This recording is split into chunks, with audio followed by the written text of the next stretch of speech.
নিজের জগতে, সেজন্য পাগলের হাসি নিয়ে গবেষণা করে দেখে এর চাইতে সুন্দর হাসি বলে আর কোথাও খুঁজে পাওয়া যায় না, যেটা পাগলরা হাসে আর ছোট বাচ্চারা হাসে।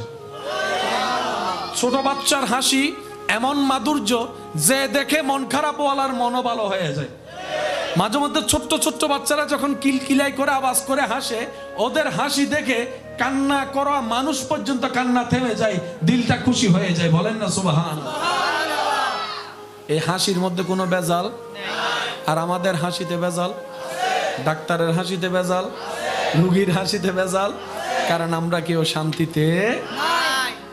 এবার আপনারা বলেন, এই সব বিষয়গুলো জানার বোঝার দরকার আছে না নাই?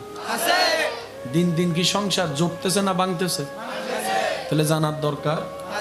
দিন দিন ভাই ভাইয়ের সম্পর্ক লাগতেছে নাকি দূর হচ্ছে? তাহলে বুঝার দরকার।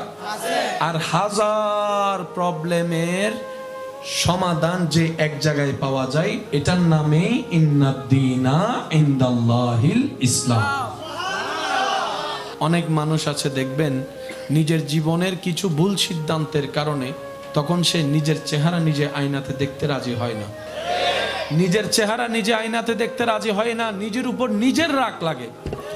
এতদিন অন্যের উপর রাগ লাগতো, এখন রাগটা লাগে নিজের উপর, যে আমি এত বড় ভুল কেমনে করলাম। সেজন্য বলা হয় শক্তিশালী সেই ব্যক্তি যে কঠিন সময়